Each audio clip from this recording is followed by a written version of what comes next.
Bulletin की शुरुआत करते हैं। लोकसभा चुनाव 2024 के 7वें और आखिरी चरण की वोटिंग लगातार जारी है। आपको बताते चले कि 7वें चरण में 8 राज्यों और एक केंद्र शासित प्रदेशों की 57 लोकसभा सीटों पर वोटिंग हो रही है और इस दौरान बेहद ही हैरान करने वाली घटना सामने आई है, जिसमें कि आपको बताते चले कि आम चुनाव के आखिरी चरण में पश्चिम बंगाल के दक्षिण 24 परगना के इलाके में अचानक से गुस्साई भीड़ ने मतदान केंद्र से ईवीएम उठाकर तालाब में उठाकर फेंक दिया। आपको बताते चले कि 7वें चरण में पश्चिम बंगाल के दक्षिण 24 परगना की कुलतली में अचानक से भीड़ घुसा गई और इतना ही नहीं, गुस्साई भीड़ ने मतदान केंद्र में घुसकर ईवीएम को उठाया और तालाब में फेंक दिया, जिससे मतदान प्रक्रिया जो है वो पूरे तरीके से बाधित हो गई। ये तस्वीरें हम आपको दिखा रहे हैं जो कि आज अंतिम चरण में पश्चिम बंगाल में जो मतदान हो रहा है उसकी यह तस्वीरें सामने आई हैं।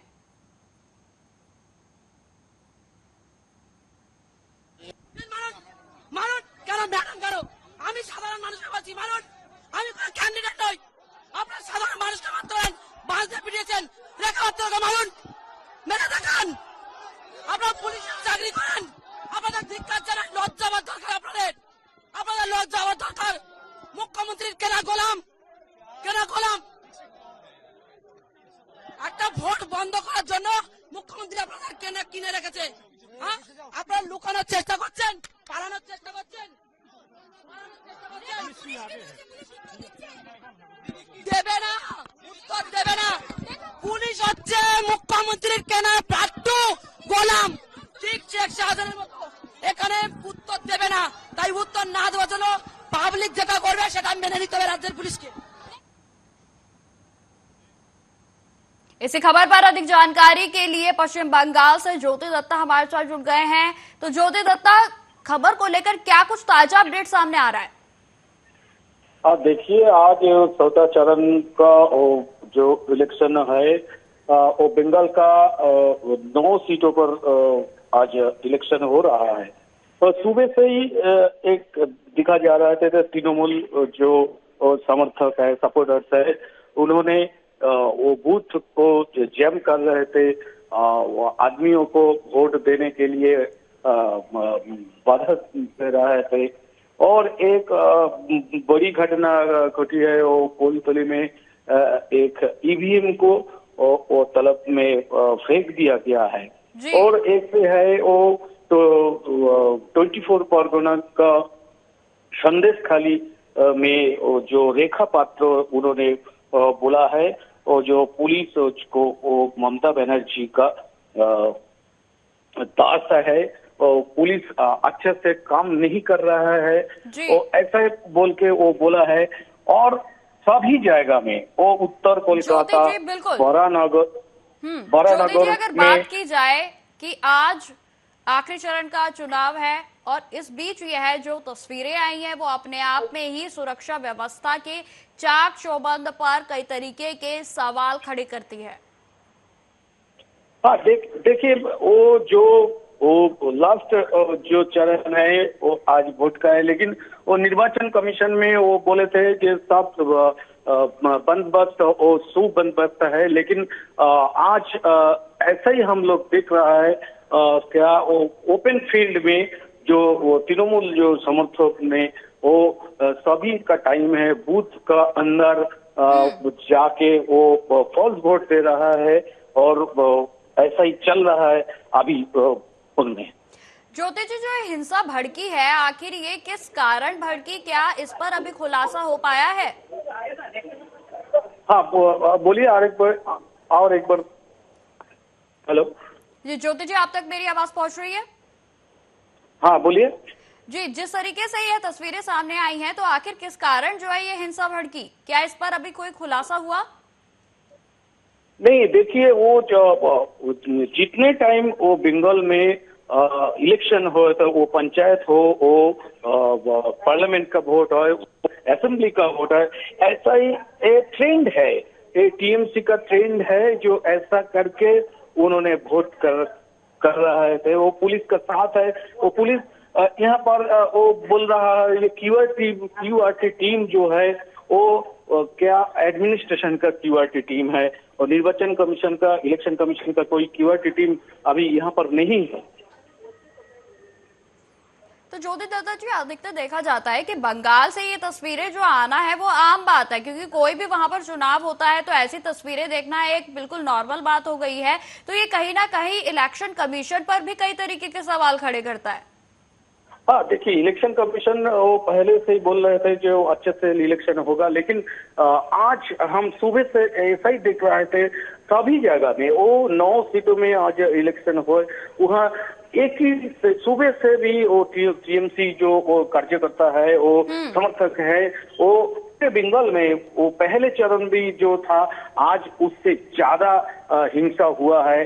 वो उत्तर कोलकाता हो, वो बरानगर हो, वो दमदम में वो जो प्रार्थी को ऐसा मार दिया गया है टीएमसी समर्थक। क्या मामले में किसी तरीके की शिकायत अभी तक दर्ज की गई है? नहीं, डायमंड हार्बर में वो जो टीएमसी का जनरल सेक्रेटरी का है अभिषेक बनर्जी का, वहां पर 1000 की ऊपर दस्तखत किया है निर्वाचन कमीशन का पास, रिपोर्ट किया है। ठीक है ज्योति, तमाम जानकारी के लिए आपका बहुत बहुत धन्यवाद। खबरों में आगे बढ़ते हैं। देश में आज आखिरी चरण के तहत मतदान हो रहा है, तो वहीं आखिरी चरण के मतदान के बीच इंडिया गठबंधन दलों के नेताओं के बीच बैठक हो रही है। आपको बताते चले कि यह बैठक दिल्ली के कांग्रेस अध्यक्ष मल्लिकार्जुन खड़गे के आवास पर बुलाई गई है।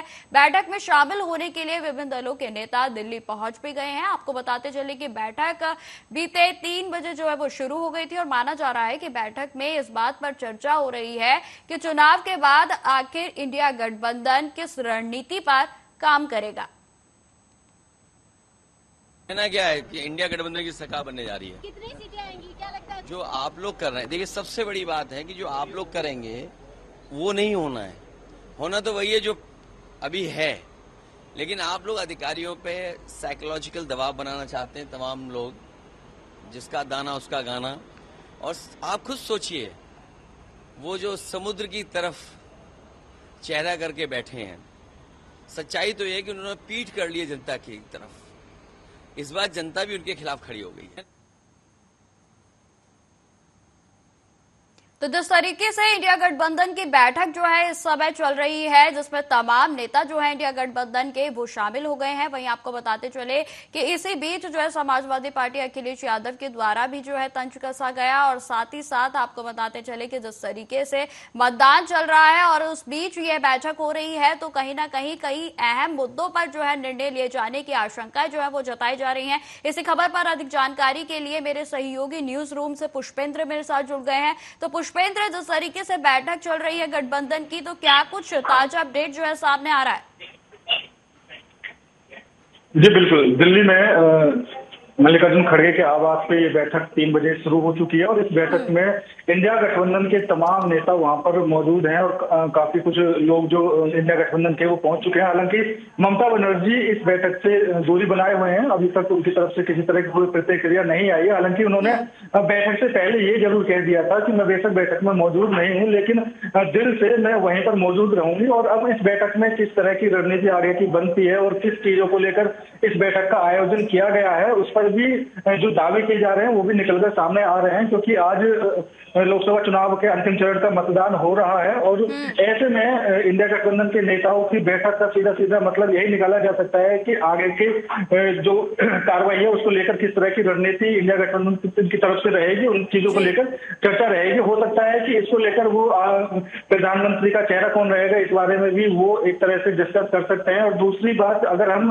देखें तो अरविंद केजरीवाल कल अपने आप को सरेंडर कर देंगे और इसी वजह से 1 तारीख में बैठक का आयोजन किया गया कि अरविंद केजरीवाल भी इस बैठक में मौजूद हो सकें और अपनी राय दे सके, आगे की रणनीति क्या होगी उसमें भी अपने विचार विमर्श कर सकें। जी जी, जिस तरीके से आपने बताया कि ममता बनर्जी जो है वो बैठक में शामिल नहीं है, लेकिन बैठक में जो है पूरा उनका सहयोग जो है वो पूरा बैठक की ओर से है। वही बंगाल की भी जो है अलग तस्वीर सामने आई है, जब लोकसभा चुनाव के दौरान किस तरीके से हिंसा की जो तस्वीरें हैं वो अपने आप में विचलित करती हैं। पुष्पेंद्र जी बिल्कुल, अगर बंगाल की बात करें चुनाव को लेकर, वो भी अंतिम चरण के चुनाव को लेकर, वहां पर इस तरह की हिंसा बेहद ही निंदनीय है, क्योंकि शुरू से ही वहां पर टीएमसी का दबदबा रहा था और छठे चरण तक भी टीएमसी ने वहां पर बहुत अच्छा परफॉर्मेंस किया है, लेकिन अंतिम चरण में इस तरह की वहां पर हिंसा देखना वो वाकई में गलत है, क्योंकि वहां पर जो आरोप लगाए जा रहे हैं, जो वहां की जनता कह रही है कि टीएमसी के जो कार्यकर्ता थे वो वहां पर लोगों को धमका रहे थे, इस वजह से वहां पर ये हिंसा हुई है। लेकिन इसके अलावा अगर हम चुनाव की बात करें तो आज अंतिम चरण का चुनाव है और देश की 57 सीटों पर चुनाव हो रहा है। इसको लेकर भी जनता के मन में काफी चीजें हैं, लेकिन जो चौथे चरण में मतदान प्रतिशत सबसे ज्यादा देखने को मिला, क्या वो इस अंतिम चरण में देखने को मिलेगा? क्योंकि यहाँ से पूर्वांचल की राजनीति की तय होती है। अगर पूर्वांचल में मतदान प्रतिशत बढ़ता है तो कहीं ना कहीं बीजेपी को फायदा हो सकता है। जी पुष्पेंद्र, जिस तरीके से इंडिया गठबंधन की जो बैठक की गई है चुनाव परिणाम से पहले जो ये बैठक आयोजित की गई, तो यह कितनी जो महत्वपूर्ण है या फिर कितनी खास साबित हो सकती है? जी बिल्कुल, हम इसी बात से अंदाजा लगा सकते हैं, क्योंकि अखिलेश यादव, अरविंद केजरीवाल, राहुल गांधी, मल्लिकार्जुन खड़गे और तमाम जो बड़े नेता है वो उस बैठक में मौजूद हैं। लेकिन सबसे बड़ी बात यहाँ पर यह निकलकर सामने आ रही है कि इंडिया गठबंधन की अगुवाई आखिर कौन कर रहा है। तो कांग्रेस अपने आप को आगे लेकर चल रही है, वो अपने आप को आगे दिखा रही है कि इंडिया गठबंधन में एक मुख्य पार्टी जो है वो कांग्रेस है, क्योंकि सबसे पहले नीतीश कुमार ने सभी दलों को एक मंच पर लाने का काम किया था। हालांकि नीतीश कुमार इस गठबंधन से दूर हो गए, उसके बाद इस गठबंधन में कोई ऐसा नेता नहीं था कि वो अपने आप को मुख्य तौर पर आगे बढ़कर चले। अब चुनाव के अंतिम चरण में, चुनाव के आखिरी दिन मल्लिकार्जुन खड़गे ने बैठक बुलाई है, तो साफ तौर पर देखा जा सकता है कि इंडिया गठबंधन में कांग्रेस अपने आप को कहीं ना कहीं महत्वपूर्ण समझ रही है और वो सभी दलों को ये दिखाना चाहती है कि कांग्रेस गठबंधन में सबसे ऊपर है और जो हम फैसला लेंगे, जो भी बातें होंगी वो हमसे लेकर भी समझौता किया जाएगा और आगे की रणनीति क्या होगी उस पर भी विचार विमर्श किया जाएगा। हालांकि उत्तर प्रदेश की बात करें, उत्तर प्रदेश में सपा और कांग्रेस दोनों एक साथ चुनाव लड़ रही हैं और सपा वहां पर मजबूत स्थिति में भी देखी जा सकती है और विधानसभा चुनावों की बात करें उसमें सपा 2 नंबर की वहां पर पार्टी है। तो कह सकते हैं कि इस बैठक में अखिलेश यादव की तरफ से भी कई तरह के दावे किए जा सकते हैं, कई तरह की चर्चाओं पर रणनीति बनाई जा सकती है, क्योंकि वहां पर अगर वो अच्छी खासी सीट निकाल लेते हैं उत्तर प्रदेश के अंदर तो अखिलेश यादव भी कहीं ना कहीं अपनी हो जाएंगे और उनकी कुछ ऐसी बातें जो होंगी तो वो पूरी इंडिया गठबंधन के सामने नेताओं के साथ चर्चा करके हो सकता है मान ली जाए, क्योंकि उत्तर प्रदेश की राजनीति से ही दिल्ली की सियासत की जो कुर्सी है वो तय होती है और उत्तर प्रदेश के अंदर 80 सीटें हैं। 80 सीटें में से अगर अखिलेश यादव अच्छी सीटें निकालने में कामयाब हो जाते हैं तो जरूर कह सकते हैं कि इंडिया गठबंधन में मुख्य तौर पर और एक मुख्य चेहरा अखिलेश यादव भी हो सकते हैं। हालांकि अभी प्रधानमंत्री पद का दावेदार कौन होगा, उनकी तरफ से प्रधानमंत्री का नाम आखिर किसी डिस्कस किया जाएगा, हो सकता है वो इसी बैठक में आज क्लियर कर दे, लेकिन अभी तक 4 जून तक जब तक नतीजे नहीं आ जाते तब तक कहना कुछ भी संभव नहीं है। बिल्कुल पुष्पेंद्र, अगर बात की जाए कि तेजस्वी यादव हो, अखिलेश यादव हो, कोई भी हो, सभी यही कह रहे हैं कि इंडिया गठबंधन की सरकार जो है वो बन रही है, लेकिन अगर जमीनी हकीकत की बात की जाए तो आखिर सच्चाई क्या है? देखिए, अगर हम जमीनी स्तर की बात करते हैं तो अगर हम उत्तर प्रदेश की बात करते हैं, उत्तर प्रदेश में जो लास्ट चरण का मतदान हो रहा है, जहां पर 13 सीटों पर आज मतदान जारी है, वहां पर भारतीय जनता पार्टी पूर्वांचल में हमेशा से थोड़ी सी कमजोर स्थिति में रही है, लेकिन अब की बार भारतीय जनता पार्टी ने पूर्वांचल में भी जी तोड़ मेहनत की है। खुद मोदी जी ने वहां पर 4-4 जनसभाएं एक दिन में की है। योगी आदित्यनाथ ने पूर्वांचल के सारे समीकरण खुद से बनाए हैं और जो बाकी प्रदेशों के मुख्यमंत्री हैं भारतीय जनता पार्टी की तरफ से वो भी पूर्वांचल को संभालने के लिए वहां पर पहुंचे थे। तो पूर्वांचल की स्थिति के हिसाब से देखा जा सकता है कि अब की बार भारतीय जनता पार्टी को वहां पर बढ़त हो सकती है, क्योंकि पिछली बार जौनपुर की सीट ऐसी रही जो बसपा के खाते में चली गई, लेकिन अब की बार धर्मेंद्र सिंह के समर्थन देने के बाद भी भारतीय जनता पार्टी के खाते में आती हुई दिखाई दे रही है। तो एक चीज का सीधा फायदा यहाँ पर भी देखा जा सकता है। और अगर हम कांग्रेस और समाजवादी पार्टी की बात करें तो समाजवादी पार्टी की तरफ से अखिलेश, डिम्पल यादव, धर्मेंद्र यादव,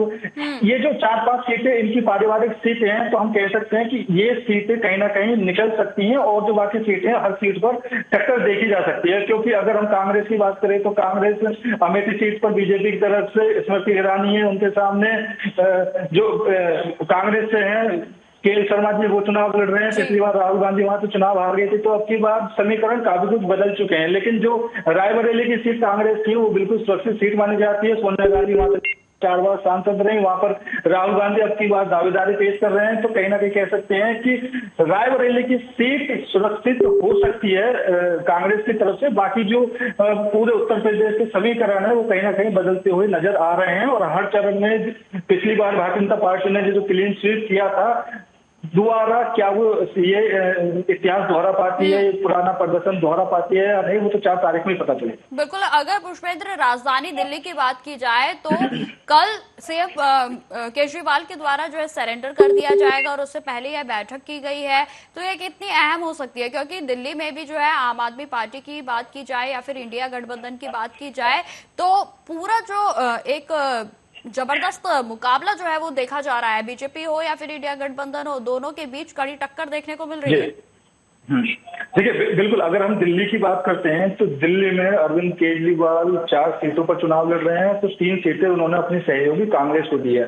वहीं पंजाब में दोनों ही आमने सामने हैं, कांग्रेस भी और आम आदमी पार्टी भी। अभी बात अगर हम करें उनके जेल जाने की, कल वो अपने आप को सरेंडर कर देंगे, और बैठक के जो मायने हैं वो सीधे सीधे यही लगाए जा रहे हैं कि आज 1 तारीख में जो बैठक की है अरविंद केजरीवाल भी उस बैठक में सहयोगी बने और अपनी साझेदारी पेश करें। लेकिन कल वो अपने आप को सरेंडर कर देंगे और उसके बाद किस तरह की रणनीति होगी अरविंद केजरीवाल को वो पता नहीं चल पाएगी। लेकिन आम आदमी पार्टी को यहाँ पर नुकसान उठाना पड़ सकता है अगर अरविंद केजरीवाल जेल चले जाते हैं और उधर इंडिया गठबंधन की सरकार बनती हुई दिखाई देती है। तो एक मुख्य चेहरा अरविंद केजरीवाल इंडिया गठबंधन में मानकर चल रहे थे, क्योंकि वो शुरू से ही अपने आप को इंडिया गठबंधन में मुख्य उम्मीदवार बताते हुए आए हैं। उन्होंने अपना मैनिफेस्टो भी अलग निकाला था, उन्होंने अपने मैनिफेस्टो में पीओके की बात की थी, उन्होंने कई तरह की ऐसी बात की थी जो इंडिया गठबंधन के मैनिफेस्टो में नहीं थी। हालांकि कांग्रेस ने भी अपना अलग मैनिफेस्टो निकाला है। लेकिन अरविंद केजरीवाल अगर जेल जाते हैं और जेल जाने के बाद अगर